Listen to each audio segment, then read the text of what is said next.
this week's been one of the most macro-heavy weeks of 2026.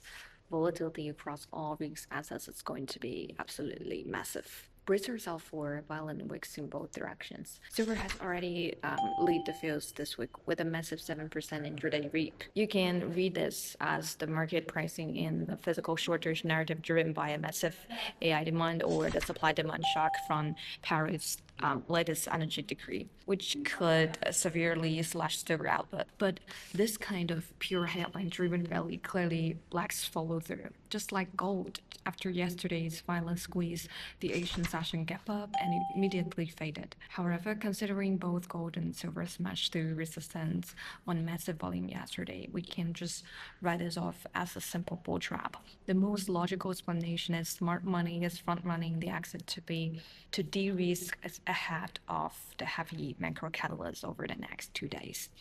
And one more thing to add, we've been seeing a glaring weak gold, strong silver divergence lately. Personally, I feel silver's traditional role as a safe haven financial asset is fading. Industrial demand is now taking over as the dominant driver for its upside. And in the short term, it's likely going to stay choppy, but my medium to long term macro view remains highly bullish. Okay, circling back to oil, the so-called ceasefire is nothing but a smokescreen. Insiders from Trump's camp are leaking that military operations might resume. So after last week's massive flush, crude has aggressively clawed back its losses over the last 2 days. Oh, and glaring shift. The pricing center of gravity for oil keeps moving higher. This is a textbook signature of a trend that is far from over.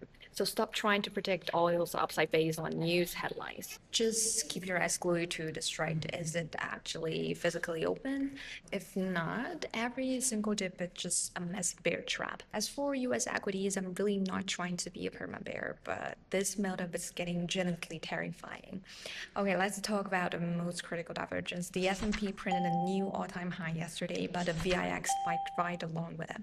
Normally, indices goes up, the VIX goes down, and right now they are both reaping higher, which means institutions are quietly loading up on parachutes. I was writing this script on the train today and chat with a few foreign traders. Most of them made money, but none of them are actually happy. They either missed the boat, got shaken out by vertigo, or levered up just to catch the tail end. Everyone is drawing in what ifs. Looking at it from another macro angle, the world uncertainty index just spiked to its third highest level in history, even with the recent pullback. And a lot of guys are starting to draw parallels to the dot-com bubble of the 2000s. But honestly, I'd rather believe